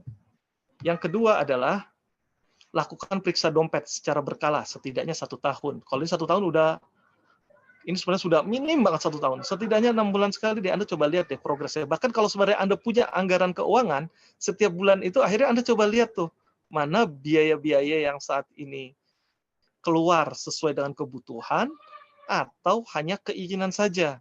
Itu sudah ada media kontrol. Jadi ketika Anda sampai di poin ketiga, membuat anggaran keuangan secara bulanan, proses Anda untuk check up di poin kedua tadi, itu rutin juga bulanan terjadi. Bisa Anda lakukan. Dan itu secara natural, secara alami. Dan bergerak itu ketika ayah bunda memiliki tujuan. Nah, jadi materi kita pada hari ini kita bicara adalah tahapan-tahapan tersebut bisa dilakukan. Intinya adalah seberapa besar Anda ingin. Tantangannya adalah teman-teman, kita cenderung mau cepat, kita cenderung mau instan. Yang kita lupa adalah semua itu berproses. Termasuk dalam perencanaan keuangan ini. Semuanya berproses. Ada tahapan-tahapannya yang Anda lakukan. Kalau berpikir bahwa ini seperti sulap. Enggak. Jelas bukan. Ini adalah tahapan-tahapan yang perlu Anda lakukan, dan ini Anda lakukan untuk diri Anda sendiri dan orang-orang yang Anda sayangi. Bukan untuk pembuktian ke orang lain juga, bukan. Jadi goalnya adalah bagaimana Anda mau melakukan proses-proses ini secara bertahap.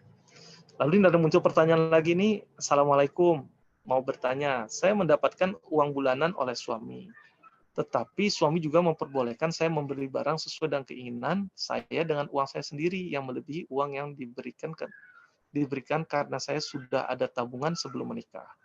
Apakah hal ini akan jadi masalah ke depannya?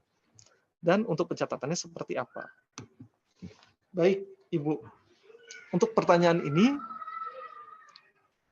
pertama dicatat, tentunya penghasilan bulanan dari suami dicatat ya Bu, lalu juga pengeluaran-pengeluaran rutin juga perlu dicatat. Agar dilihat nih penghasilan rutin dari suami dengan pengeluaran rutin, nilainya juga positif insya Allah positif. Lalu yang kedua, tadi ini poin kedua adalah suami mengizinkan untuk membeli barang sesuai dengan keinginan saya. Silahkan Bu, kalau mau membeli sesuatu, itu menjadi pilihan ya Bu, boleh silahkan. Ibu membeli sesuai dengan keinginan Ibu, silahkan. Yang perlu dipikirkan adalah ketika keinginan ini terpenuhi, ada manfaat lebih tak yang kita peroleh? Ada manfaat lebihkah yang kita bisa peroleh? Kalau manfaatnya konsumtif, seberapa lama untuk terus itu dipenuhi terus kebutuhan itu, dan tujuannya untuk apa? Karena memang misalnya ini toh uang saya, bukan uangnya suami. Apakah tidak lebih baik ketika difikirkan hal itu bisa dimanfaatkan untuk hal yang lain? Untuk investasikah? Untuk diberikan aset yang produktif? Lalu pencatatannya seperti apa? Pencatatannya tadi saya bilang ada pengeluaran, ada penghasilan rutin dari suami, pengeluaran rutin bulanan seperti apa, dana dari ibu. Kalau ibu mau gabungkan pencatatannya, ibu bisa sebutkan ada tabungan, memang tabungan ibu di situ, tabungan keluarga jadinya, tabungan keluarga. Dengan kondisi mungkin ada beberapa keluarga yang kondisinya tidak terpengaruh dengan kondisi sekarang. Sehingga melakukan pencatatan yang terpisah antara ya uang suami ya dikeluarkan ini untuk kebutuhan pokok, ya tabungan saya aja nggak boleh diganggu. Saya mau pakai sendiri, paling saya buat catatan sendiri deh, ini tabungan saya keluarnya buat apa, jadi apa. Itu bisa kalau misalnya mau dilakukan pencatatan terpisah. Jadi misalnya tabungan ibu dipakai untuk beli tanah, beli emas, jalan-jalan, ya dicatat. Akhirnya sisa berapa? Ini tabungan ibu misalnya. Ini tabungan suami, posisinya sudah positif. Ketika dinilai lebih, uangnya kemana nih? Misal penghasilan suami besar dari kebutuhan rutin bulanan. Ketika dia positif, ini lari kemana nih? Ke tabungan ibu, atau akhirnya ada tabungan satu lagi nih, dana cadangan untuk keluarga. Ada pos sendiri. Itu silahkan, bisa dilakukan. Kalau memang mau digabungkan jadi satu juga bisa. Toh ini ada dilihat bahwa toh juga suami juga tahu tidak menjadi soal gitu kan. Terbuka nih sama suami pencatatannya. Nggak apa-apa. Ini penghasilan darimu Mas, aku punya tabungan masih sekian, ini kebutuhan bulanan kita, ada dana lebih sekian nih dari pengeluaran sama penghasilanmu, ini ada aku buat tabungan satu lagi nih, ada tabungan aku, ada tabungan ini. Nah, pengeluaran ini ada pengeluaran mengambil uangnya dari dana tabunganku nih, gitu loh. Jadi nanti nilai tabunganku bisa turun karena aku belikan apa. Yang penting semua itu tertracking, tercatat, dan jelas sumber keluarnya. Saat ini belum menjadi masalah, dan insya Allah sampai ke depannya tidak menjadi masalah. Tidak menjadi masalah. Namun, kadang-kala kita akan coba bertanya ya, ini uangnya pergi kemana ya, habis kemana ya? Nah, itu pentingnya ketika kita melakukan pencatatan. Itu pentingnya ketika kita melakukan pencatatan atau membuat anggaran rumah tangga. Yang berikutnya juga kuncinya adalah mengenal kondisi keuangan dan mau mencatat. Tadi ya kelemahannya salah satunya adalah kita pengen cepat-cepat, semuanya pengen cepat-cepat. Padahal sesungguhnya semua itu berproses. Sekali lagi, semuanya berproses, semua itu ada tahapannya.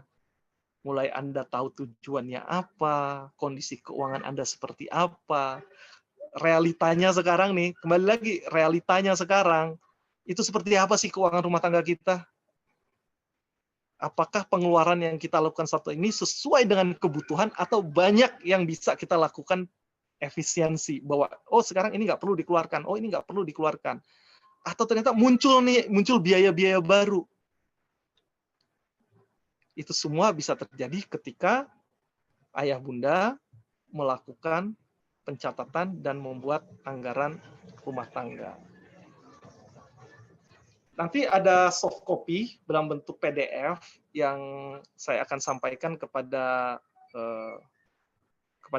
Ustadz Agus, kepada IO penyelenggara, yang dibagikan kepada ayah bunda yang hadir di ruang diskusi kita pada pagi hari ini. Dan kalau misalnya masih ada pertanyaan lagi, saya persilahkan. Baik, ini saya stop share. Ya. Ini ada di chat sebentar. Oke, ini ada di chat. Sudah terdengar. Mau software Excel-nya? Oke, boleh. Maksudnya file maksudnya oke, file PDF-nya ya Bu Munadirah. Insya Allah nanti saya share.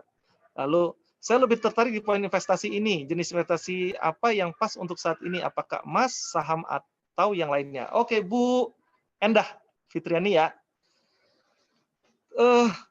Kalau kita bicara terkait investasi, ada tahapannya, Bunda. Sekalian ini kita diskusi ya. Ada tahapannya, jadi gini.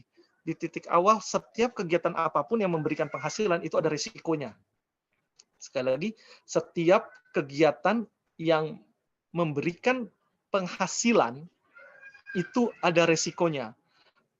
Yang menjadi tantangan adalah bukan seberapa besar risiko, tapi seberapa risiko itu dapat di-maintain, dikelola. Jadi mengelola risiko. Contoh, kita mulai dari yang pertama. Pegawai, punya penghasilan, gaji, itu ada risiko. Risikonya apa? Risikonya kayak sekarang nih, terjadi pandemi seperti ini, perusahaannya mengalami gangguan, tiba-tiba perusahaannya tutup, itu kan risiko. Itu ada risikonya. Jadi misalnya, wah saya aman, saya pegawai. Saat ini iya, tapi wallahu alam, seberapa besar Anda siap nih dengan risiko yang bisa terjadi ke depan. Bukan ngedoain, tapi saya mau sebutkan di sini ada risikonya. Cara memaintain risikonya seperti apa? Memaintainnya adalah membuat perencanaan keuangan juga, mengetahui kondisinya seperti apa sekarang. Sehingga paham nih, kehidupan ekonomi secara rutin bulanan seperti apa. Nah, bagaimana supaya bisa bertahan, sudah paham juga. Itu baru di tingkatan yang pertama. Di tingkatan yang kedua, udah bekerja, memiliki keahlian profesional. Contoh, misalnya di bagian keuangan, punya kemampuan membuat laporan keuangan dan sebagainya sebagai konsultan. Di hari Sabtu Minggu atau di hari Anda tidak bekerja, Anda bisa menjual jasa untuk jadi penghasilan profesional. Anda mendapatkan fee. Nah, ini akhirnya ada penghasilan tambahan nih di memanfaatkan keahlian yang Anda miliki berdasarkan pengalaman kerja dan sebagainya. Itu bisa Anda lakukan. Lalu yang ketiga, dengan situasi yang ada sekarang, kalau kita lihat di masa pandemi ini, yang seru adalah semua orang nyoba yang ngomong nggak punya bakat dagang pun sekarang coba berlatih untuk dagang. Nah, sekarang dagang seperti apa yang resikonya bisa efisien, bisa lebih kecil. Jadi reseller. Mulai itu akhirnya nyari itu produk mana yang betul-betul kita suka. Kitanya dulu suka, terus orang lain juga ngasih respon suka, dan kita berani nih. Akhirnya kita coba tuh, jadi reseller. Dengan resiko yang terukur. Sekali lagi resikonya tuh bisa dipelihara. Kita maintain. Itu yang seru kan di masa sekarang ini, semuanya akhirnya pada berdagang. Termasuk nanti kalau misalnya di sini ada teman-teman yang mau ikut program Akademi Pernikahan. Ada program juga tuh dari Akademi Pernikahan misalnya. Untuk ngajakin orang bisa ikut seperti apa. Itu ada, bisa seperti itu. Misalnya seperti itu. Itu ada. Ada berapa pertimbangan yang bisa dilakukan. Lalu keempat itu coba dilihat aset. Aset yang ada saat ini, tadi kan kita udah catat tuh aset kan. Aset-aset apa yang ternyata bisa digerakkan memiliki nilai produktif. Misalnya, oh ternyata ada rumahnya kosong, rumahnya bisa disewain, itu bisa gerak, ngasih penghasilan. Ada kendaraan, aku lagi gini, oh ini ternyata bisa jadi Grab, atau jadi apa, bisa digerakin. Itu akhirnya bisa ada aset-aset yang bekerja kepada Anda untuk menghasilkan uang. Lalu terkait pertanyaan selanjutnya, investasi. Investasi saat ini yang menarik, yang tingkat risikonya cukup aman, masih seputar jujur. Yang dibilangnya haven investment sekarang adalah masih sifatnya emas. Itu haven investment. Dengan fluktuasi turun naik yang membuat kita juga masih sabar menunggu. Tapi dengan catatan ini dana lebih ya, investasi itu jadi gini loh. Investasi itu kita taruh, terus nanti ada waktu yang cukup lama kita biarkan instrumennya bergerak. Jadi kalau misalnya masih sifatnya, wah ini saya taruh ini nanti 2 bulan saya cairin lagi, masih sifatnya bahasanya hit and run, itu apalagi yang ditaruh di situ ternyata uang untuk kebutuhan pokok gitu kan, itu lebih baik jangan. Tapi kalau misalnya di sini betul-betul idle fund, uangnya uang yang memang siap untuk investasi, dengan resikonya yang juga kita paham, letakkan. Dan saat ini yang salah satu haven investment sifatnya adalah emas. Kemarin sempat kan emas turun ya, ayah bunda, sempat nilai emas itu sempat turun sampai turun 2000, tapi sekarang lagi rebound, dia lagi naik lagi. Kan itu kan butuh kesabaran, waktu dia turun ya udahlah, namanya juga investasi, sabar. Atau gini, emas ini juga bismillah dari zaman dulu nggak kena inflasi kok, ini benda gitu kan. Udah gitu ya udah jalanin. Itu yang salah satu haven investment. Itu di emas. Nah, kalau saham ini harus belajar terlebih dahulu. Di masa pandemi ini, ada beberapa perusahaan-perusahaan besar yang nilai sahamnya menjadi turun. Dan untuk beberapa teman-teman yang memahami ini, mereka berani ambil. Mereka coba tahan, mereka percaya juga, mereka udah riset juga nih, perusahaan yang dia ambil saham ini bakal melakukan perbaikan-perbaikan. Ini nggak bakal dibiarin kok. Begitu dia turun, manajemen melakukan melakukan kebijakan-kebijakan yang menyehatkan perusahaan, nilai saham menjadi naik. Ketika nilai saham menjadi naik, dia lepas. Nah, untuk kondisi seperti ini harus benar-benar belajar, Bu Endah. Karena kalau investasi itu ada peluang untung dan peluang belum untung. Menyadari nih ada peluang dia yang belum untungnya dan mau bersabar. Sekali lagi, mau bersabar. Dan memahami instrumen ini belum untungnya, dia insya Allah akan menjadi untung ketika, contoh tadi kayak saham, perusahaannya melakukan kebijakan apa nih? Dan tentunya kan di luar kendali saya nih sebagai pembeli saham, di luar kendali saya. Tapi saya coba riset nih, saya punya pengetahuan nih. Oke, ini bisa. Oke, saya ambil. Ini sahamnya blue chip kok. Insya Allah ini akan rebound kok, ini akan naik. Saya coba tahan. Saya bisa. Namun yang cukup secure saat ini adalah di masa pandemi ini, lebih secure yang sifatnya haven investment adalah emas. Ada satu lagi, tapi saya sih relatif bilang masih di zona abu-abu ya. Orang kadang loncat juga main ke falas. Tapi sekarang jangan deh. Karena instrumennya betul-betul itu bola liar. Nggak bisa dipertanggungjawabkan menurut saya ya. Walaupun menurut orang-orang ya kenapa enggak? Itu kan peluang, kan uang juga dicetak berdasarkan emas. Tapi sekarang nggak itu lagi gitu loh yang terjadi. Kadang uang dicetak ya suka-suka aja. Ketika main falas, contohnya yang saat ini momentum orang ngambil dolar gitu. Tapi lebih baik jangan deh, lebih baik ambil yang secure aja kalau misalnya kondisi sekarang seperti emas. Itu untuk menjawab pertanyaan dari Bu Endah Fitriani. Baik, ada pertanyaan yang lain, silakan Ayah Bunda, sambil saya tunggu.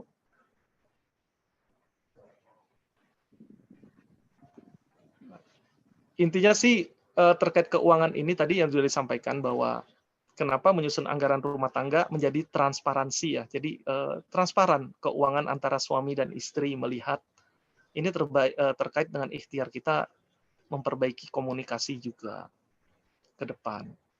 Ada hal-hal yang tadinya misalnya suami fokus di luar, nyari uang, dia nggak tahu, ya udah urusan dapur terserah deh. Urusan dapur terserah deh. Tapi sekarang dan situasi sekarang ini nggak bisa terserah. Dengan kondisi sekarang mungkin terjadi, maaf ya, penghasilan suami dipotong. Suami juga pelan-pelan harus paham. Paham itu apa? Maaf ya, sampai satu situasi kita akan coba memahami kok. Gas, melon, harga kisaran sekarang misalnya di kisaran 25.000. Kalau dipakai rutin masak, ternyata daya tahannya itu bisa 7 hari. Jadi 7 hari itu 25.000 untuk 7 hari. Kalau saya beli tabung gas yang 12 kilo dengan ritme masak yang normal juga, alhamdulillah bisa bertahan 30 hari misalnya. Jadi ketika nanti 30 hari tiba-tiba beli gas lagi, itu enggak, kan bukan kemarin udah beli gas. Kayak gitu, tapi kita udah tahu gitu loh. Oh, memang kayak gini keadaannya. Oh, listrik bulanan dengan misalnya 1.300 daya dengan pemakaian, mungkin ada punya alat elektronik seperti apa. Oh, per bulan angkanya di angka 300.000 atau di angka 250.000. Oh ya wajar ya situasi kayak gini ya. Oh, saya pikir harga listrik itu, biaya listrik itu cuma 100.000 mah. Enak aja sekarang 200.000, 100.000. Jadi ada keterbukaan itu yang apa ya? Tadinya masa sih hal kayak gini bisa sensitif? Jawabannya iya, bisa sensitif. Tapi ketika mau memahami dengan adanya suatu anggaran, kita makin paham. Kita juga paham gitu misalnya, oh beras satu karung 10 kilo, 10 kilo tergantung jenis beras, kisaran dari 130 sampai 150.000. Dengan masak misalnya satu hari berapa? Oh, daya tahannya ternyata sekitar 20 hari sampai 25 hari ya. Jadi nggak kaget kalau misalnya tiba-tiba, wah kenapa beli beras lagi? Enggak, ya itulah normal, wajar gitu loh. Tinggal menyikapinya seperti apa nih responnya gitu kan. Kalau di surat 14 ayat 7 kan, la isyakartum la azidanakum wa la in kafartum inna azabi lasadid. Ketika coba memahami itu sebenarnya bagian dari kita bersyukur. Tapi ketika kita coba untuk yang bener aja sih gini. Yang satu akhirnya udah mulai rasa prasangka. Ketika prasangka hadir, setannya ngebisikin, dikipasin gitu loh. Membuat kita jadi jauh dari bersyukur. Lagi mana Allah akan tambah nikmatnya gitu kan. Padahal menyikapi kekurangan itu dengan damai pun itu menjadi suatu nikmat. Bagaimana kita ngejalanin bersama gitu loh. Kan goalnya sebenarnya kebahagiaan hidupnya dunia akhirat. Dan salah satu kebahagiaan dunia akhirat adalah ketika menjalani kehidupan di dunia tidak ada kegelisahan dan tidak ada ketakutan. Gitu. Baik dah, Ustadz Agus. Insya Allah. Nanti soft copy-nya izin saya akan share ke Ustadz, silahkan nanti di-share aja Ustadz kepada teman-teman, karena di situ ada tabel-tabel terkait nyusun anggaran, mereka tinggal bisa isi, jadi tinggal bisa isi, terus banyak, cara menghitung financial check up-nya seperti apa juga ada, tinggal mereka ikuti. Nanti nomor telepon saya silahkan di-share kalau mereka ingin konsultasi secara pribadi, pribadi, insya Allah dan izin Allah, semoga Allah berikan kemampuan kepada saya untuk membantu, insya Allah. Oke, Coach, makasih banyak Coach atas ilmunya. Semoga bermanfaat nih untuk kita semua dan bisa dipraktekkan ya. Dan bisa dipraktekkan tentunya ya Coach dalam kehidupan keluarga masing-masing ayah bunda semua. Ya, mungkin sesi kita pada pertemuan ketiga ini karena nggak ada pertanyaan lagi, kita cukupkan sampai di sini. Ya, tadi Coach Ryan sudah bilang membuka kesempatan ya untuk bisa konsultasi secara pribadi. Nah, nanti insya Allah saya akan share nomor WhatsApp beliau di grup kita. Ya mungkin itu aja ya Coach pertemuan pagi hari ini. Mohon maaf atas segala kekurangannya nih dari sambutan tuan rumah. Jazakallah khair Ustadz. Masya Allah. Masya Allah. Alhamdulillah, salam buat semua. Insya Allah sehat selalu. Keluarga makin harmonis. Di tengah situasi apapun, fondasi terbaik adalah keluarga. Bagaimanapun pulangnya ke rumah. Ke keluarga. Saling menyayangi semuanya. Makasih banyak. Ya, sama-sama. Dan juga untuk ayah bunda semua, terima kasih atas perhatiannya. Wabillahi taufiq wal hidayah. Assalamualaikum warahmatullahi wabarakatuh. Waalaikumsalam warahmatullahi wabarakatuh.